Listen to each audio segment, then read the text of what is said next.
안녕하세요. 삼락입니다. 오늘은 저희 인생책을 소개해 드리려고 이렇게 카메라를 켰습니다. 저는 현대문학이나 비문학, 만화책들도 좋아하는데 이상하게도 고전문학을 읽을 때 가장 가슴이 뜁니다. 그래서 오늘은 이제 고전문학으로 제 인생책 7권을 소개해 드리겠습니다. 가시죠.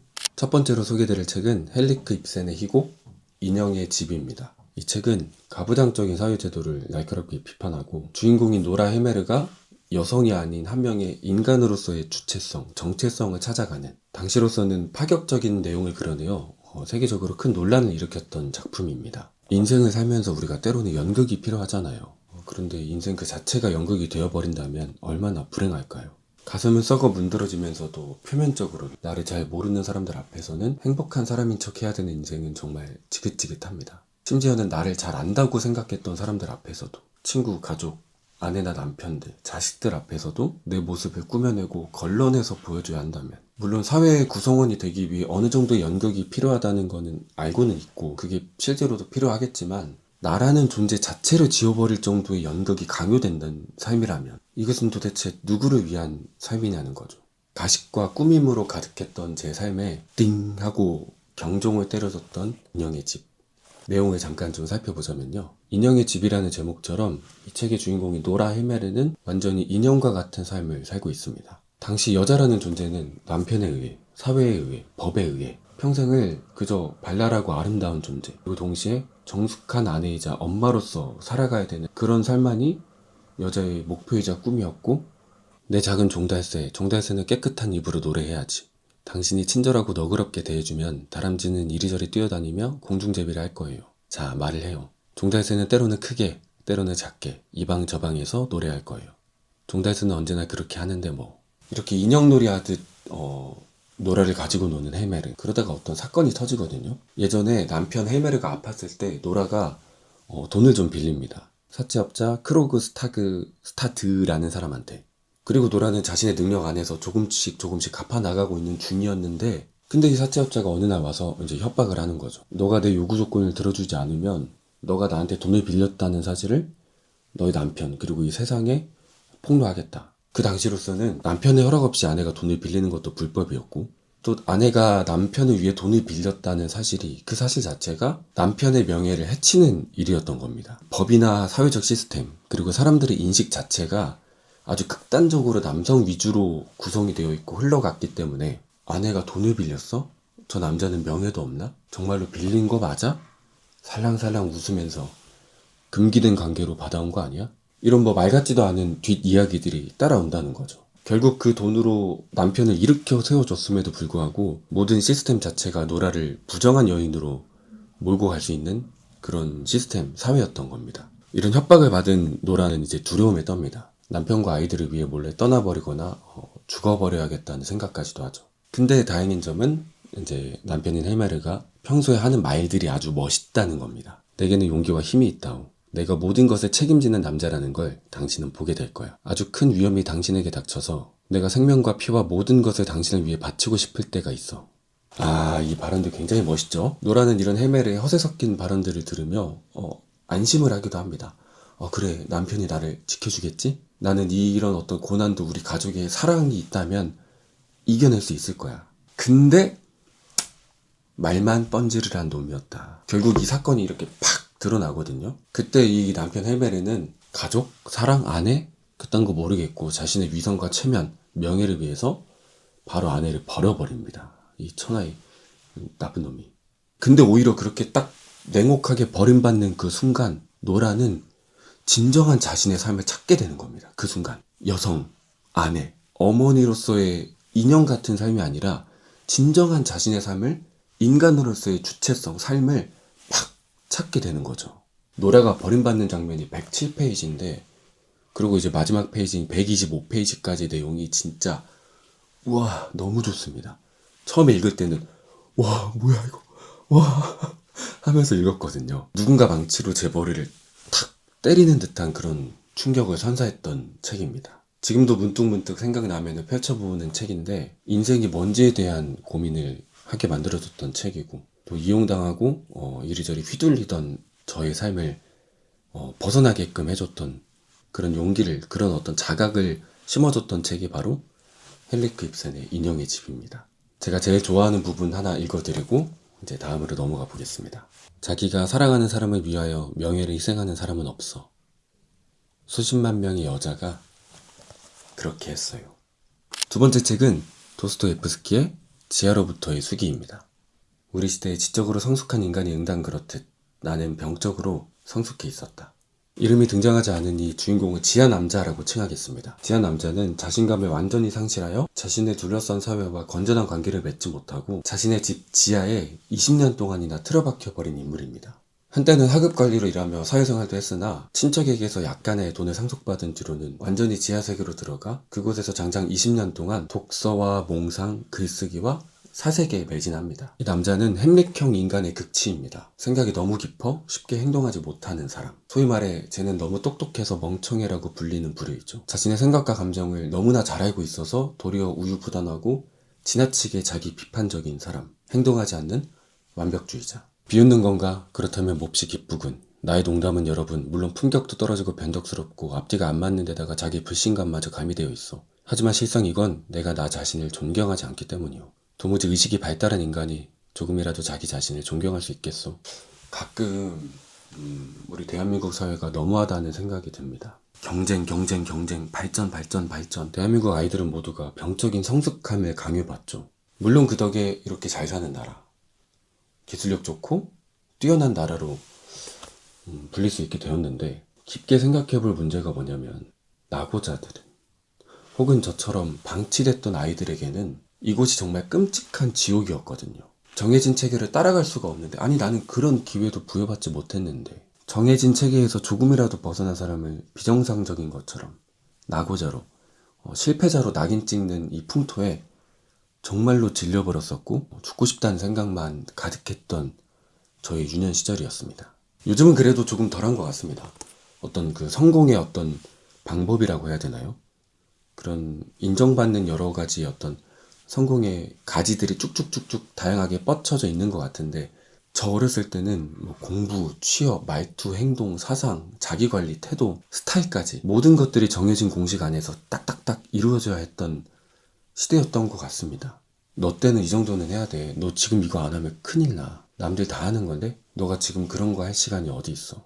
물론 이런 성장의 과정들이 자신의 미래를 비교적 더 찬란하게 만들어 주겠지만 어떤 이들에게는 정말로 견딜 수 없는 압박으로 느껴지거든요. 단 한 번이라도 정해진 체계에서 벗어나서는 안 된다는 압박감에 시달리다 도리어 지하 세계로 숨어 들어가는 청년들이 있습니다. 모든 것을 놓아버리는 거죠. 지하 남자의 경우는 자신이 너무 많은 것을 알고 너무 많은 것을 의식한 나머지 숨어버렸다고 말합니다. 초등학교 시절 2, 3학년 그쯤에 처음으로 나는 낙오자다. 나는 실패자다. 라는 생각을 했거든요. 그리고 더 나아질 기미가 보이지 않는다.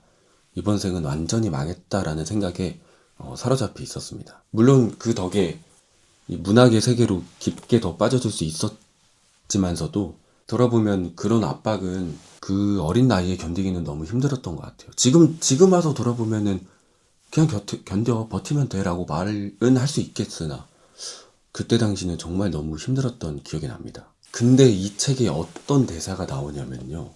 2 곱하기 2가 4라는 건 참 멋진 일이지.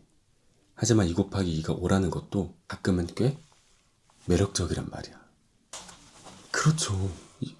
인생은 수학 공식이 아니잖아요. 정해진 삶, 정해진 운명이란 없다. 이 대사를 보는데 얼마나 가슴이 뛰던지. 그래, 나 같은 놈도, 나 같은 사람도 살아보면 되는 거야. 나도 한번 멋있게 살아보자. 내가 가지고 있는 꿈, 작가라는 꿈. 나는 비록 나고자고 지금 패배자로서 계속 뒤처지고 있지만 그래도 내 삶에도 어떤 의미가 있지 않을까? 내 삶에도 곳곳에 행복이 숨겨져 있지는 않을까? 라는 그런 희망을 가지게 만들어줬던 그때 당시에 저를 살려줬던 그런 책입니다. 1부는 지하 남자가 주저리 떠드는 철학적인 메시지, 2부는 지하 남자가 들려주는 자신의 흑역사 이야기인데 저 같은 찐따 출신이신 분들은 읽으면서 너무 공감되고 약간 이불킥 하게 되는 그런 책입니다. 내 인생이 너무 잘못된 길로 가고 있는 건 아닌가라는 그런 생각이 저를 잠식하고 있었을 때 저를 붙잡아줬던 책, 퓨도르 도스토옙스키의 지하로부터의 수기였습니다. 세 번째 책은 미겔 데 세르반테스의 돈키호테입니다. 예. 돈키호테 다들 아시죠? 그래도 짧게 설명을 해보자면요. 스페인의 시골 마을 라만차에 사는 알론소 키아노는 50세가 넘는 가난한 귀족입니다. 그는 기사도 소설에 광적으로 집착하며 밤낮으로 책만 읽다가 결국 미쳐버립니다. 자신이 책 속의 영웅인 편력 기사이며 세상의 악을 물리치고 약자를 구해야 하는 사명을 부여받았다는 망상에 빠집니다. 스스로를 돈키호테 데 라만차라고 명명하고 삐쩍 마른 말 로시난테를 명마라 부르며 모험을 떠납니다. 이웃 마을의 투박한 농가 처녀인 알돈자 로렌소를 돌시네아 델 토보소라는 고귀한 공주로 상상하고 숭배합니다. 훗날 섬에 총독을 시켜주겠다며 꼬드긴 당나귀를 타는 산초라는 동료이자 부하를 만들기도 합니다. 그 둘은 기이한 모험을 떠납니다. 풍차를 보고 거인이다 라고 외치며 돌격하기도 하고 허름한 주막에서 기사층으로 받기도 하고 지나가는 양들을 공격하다 돌팔매질을 당하기도 합니다. 말도 안 되는 우스꽝스러운 이 모든 일들을 보며 사람들은 비웃습니다. 그러나 정작 돈키호테 본인은 이 모든 일들이 곤경에 빠진 세상을 지키는 일이라고 굳게 믿고 있죠. 시간이 갈수록 점점 더 악습이 늘어나자 그것을 막자고 편력기사라는 게 생겨난 게지요. 처자들을 지키고 미망인들을 보호하며 고아와 가난한 사람들을 구제하라고 말이오. 내가 바로 이에 속하는 사람이라오. 산초, 남보다 더 노력하지 않으면 남을 앞설 수 없다는 것을 알게나. 사람들은 그를 슬픈 몰골의 기사라고 부르며 비웃고 조롱합니다. 하지만 그는 결코 굴하지 않죠. 남들이 보기에는 그저 미친 노인에 불과하지만 그는 스스로의 정체성을 재창조해낸 것이죠. 나는 고결한 기사다. 그의 몸은 만징창이가 되고 여러 가지 고난에 휩쓸리지만 언제나 그의 마음만은 고귀하고 당당합니다. 돈키호테 1편을 보면 조금 어이가 없긴 하거든요. 이게 뭐하는 짓이야 싶기도 합니다. 고귀한 이상과는 반대로 실수하고 다치고 늙어가는 인간. 앞뒤 재는 거 없이 행동으로 옮겨버리는 어딘가 무식하고 불편한 인간. 저는 언제나 햄릿형 인간일 겁니다. 제 삶에는 늘 수많은 걱정과 고민이 뒤따르거든요. 내가 할 수 있을까? 저건 나한테 안 어울리는 것 같아. 실패하면 어떻게 하지? 가끔은 고민 없이 그냥 해! 야, 될 때가 있잖아요. 돈키호테처럼. 부딪히고 견뎌내야 성장이라는 걸 하기 때문이죠. 손가락 한번 안 배워보고 백수저가 될 수는 없는 거지 않습니까? 근데 그렇게 해야 되는 거 알고 있는데도 세상은 언제나 저에게 너무 크고 무섭습니다. 지금도 저는 나이가 30 중반이 됐는데도 너무 무섭거든요. 좀 많이 떨리고. 그럴 때마다 이 돈키호테를 생각합니다. 그래, 일단 하고 보는 거야. 해보자. 창 하나 들고 죽이 되든 밥이 되든 저 풍차에 그냥 들이받고 보는 거야. 죽으면 죽는 거지 뭐. 이 돈키호테라는 책은 이제 저 같은 우유부단한 사람, 그리고 걱정으로 이제 잠을 못 이루는 사람에게는 너무 소중한 책입니다. 용기를 주는 책이라고 해야 될까요? 이 돈키호테에 대해서는 하고 싶은 얘기가 너무 많아서 다음에 한번 또 따로 영상을 한번 제작해 보기로 하죠. 네 번째로 소개해드릴 책은 바로 서머신 몸의 달과 육펜스입니다. 달과 육펜스는 프랑스의 인상주의 화가 폴 고갱의 삶을 모티브로 만든 책입니다. 달은 손에 닿지 않는 이상, 예술, 광기, 꿈, 영혼의 세계를 뜻하고 육펜스는 하찮은 단위의 동전, 현실, 세속적인 가치, 합리화를 뜻합니다. 그러니까 달과 육펜스라는 제목은 이상과 현실 속에서, 꿈과 현실 속에서 고뇌하고 있는 예술과의 고뇌를 상징합니다. 이 책을 간단하게 좀 설명을 해드리자면요. 책의 주인공인 찰스 스트릭랜드가 40세의 나이에 갑자기 화가가 되겠다며 집을 떠나버립니다. 안정적인 중년의 생활, 사랑하는 아내, 착한 아이들, 남부러울 것 없는 중산층의 생활을 단번에 버리고 떠나버린 찰스 스트릭랜드. 아내와 주변 사람들은 이렇게 생각합니다. 여자가 생겼을 거야. 헛바람이 들었겠지. 금방 돌아올 거야. 남자들이 가끔 그러잖아. 그런데 그런 예상들과는 달리 그는 정말로 그림을 그리기 위해서 떠난 것이었습니다. 어떤 여성과 같이 있는 것도 아니고 도박이나 유흥에 빠진 것도 아니고 훗날 그가 발견된 곳은 좁고 더러운 방이었습니다. 슥슥슥슥 미친듯이 그림을 그리고 있는 그.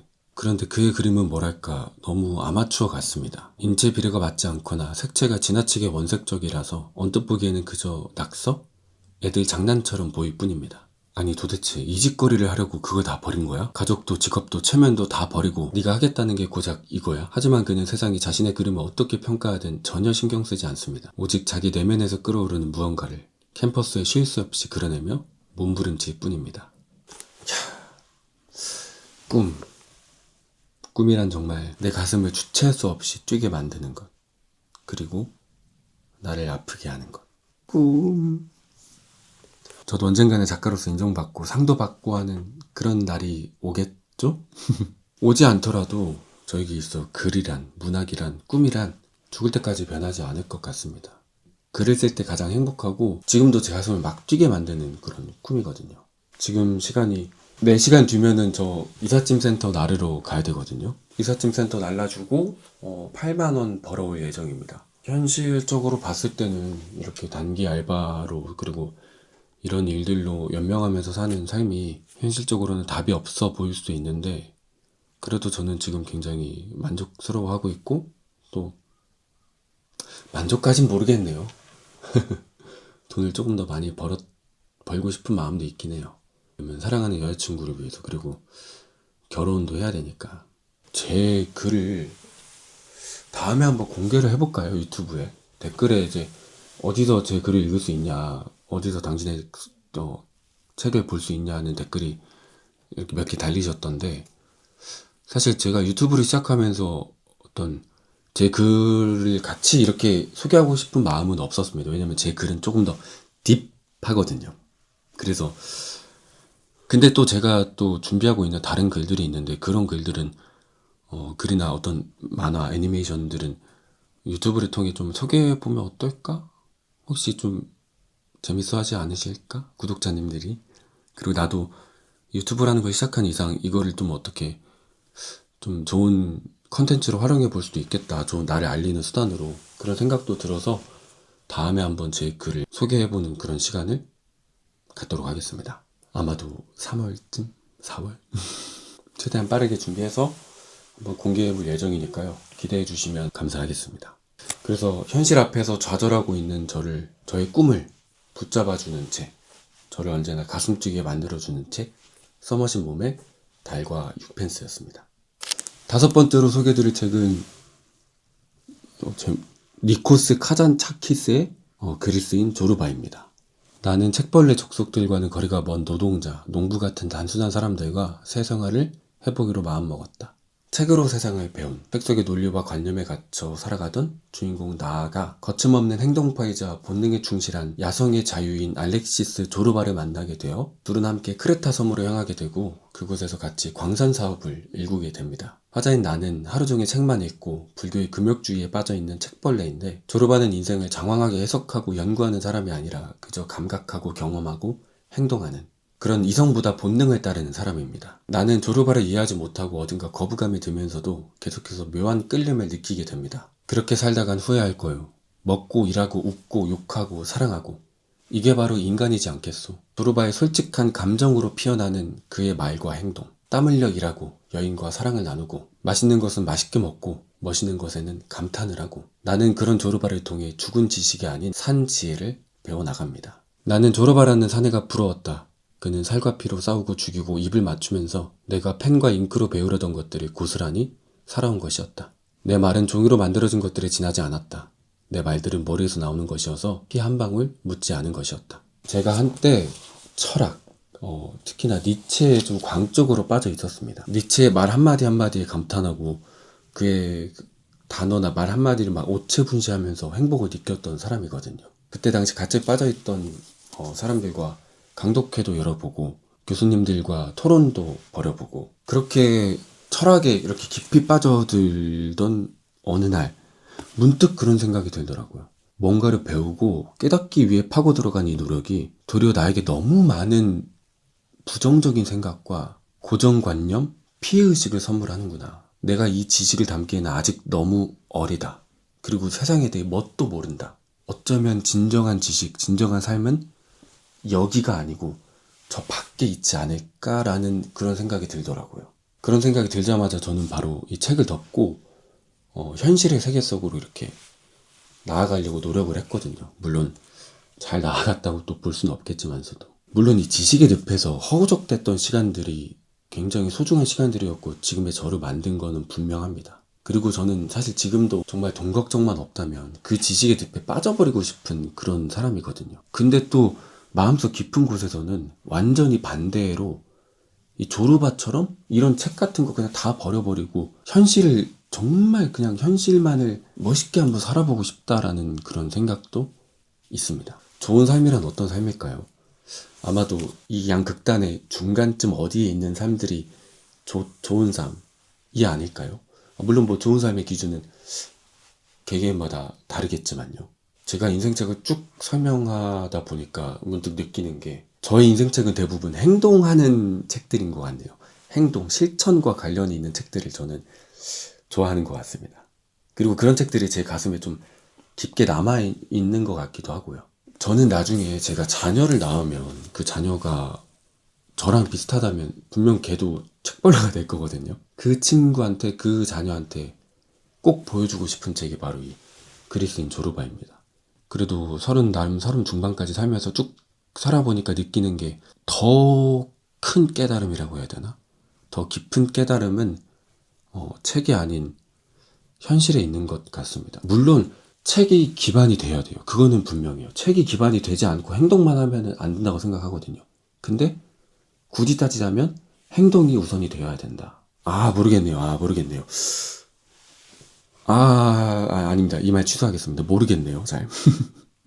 정답은 없으니까요. 그리스인 조르바. 정말 제 가슴 한켠에 자리를 탁 잡고 있는 책이고 제 인생책 중에 하나입니다. 마지막으로 제가 제 가장 좋아하는 부분 하나 읽어드리고 다음으로 넘어가 보겠습니다. 춤이라고요? 정말 춤이라고 했어. 야호 이리 오소. 조르바 갑시다. 내 인생은 이제 바뀌었어요. 춤을 춥시다. 6번째 책은 오노레드 발자크의 나귀 가죽입니다. 샤갈. 이 세상에 불행 말고 완전한 것은 없다. 라파엘드 발랑탱이라는 청년이 죽음을 결심하고 거리를 방황하다 우연히 골동품점에 들어가게 됩니다. 별의별 골동품들을 쭉 관람하던 그는 신비한 힘을 뿜어내는 나귀 가죽을 발견하게 됩니다. 나귀 가죽에 홀려 천천히 다가가는데 젊은이 조심하게 골동품점 주인이 경고를 하는군요.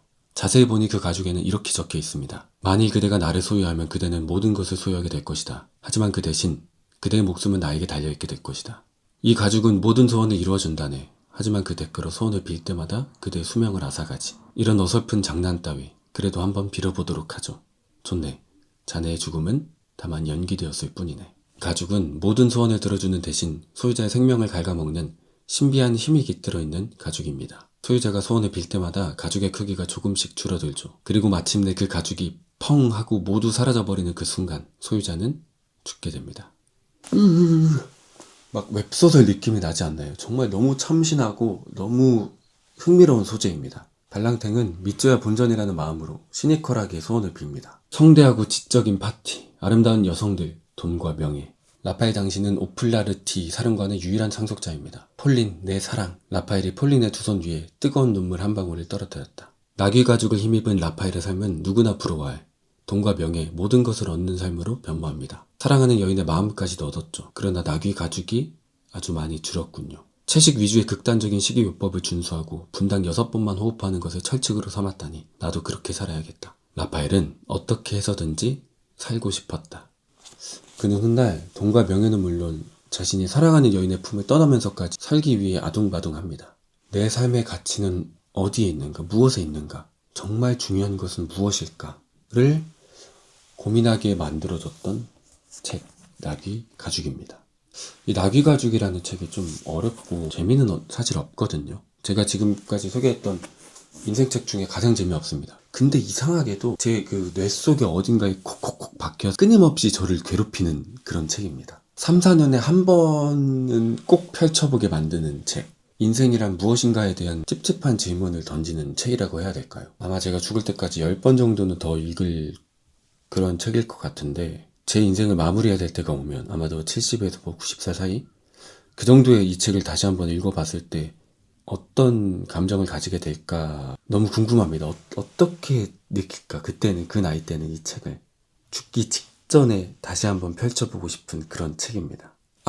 내가 이 책을 10대, 20대, 30대 때 읽으면서 이런 생각들을 했었는데 내 인생은 결국 내가 걱정했던 대로 돼버렸구나 하면서 어떤 그런 후회 가득한 생각을 하게 될지 아, 내가 후회는 가득했지만 그래도 내 삶 뿌듯하게 살았다. 그래도 열심히 살았다. 라는 그런 어떤 뿌듯한 모든 걸 다 아름답게 마무리하는 그런 마지막 말년을 살아가게 될지, 저라는 사람 자체가.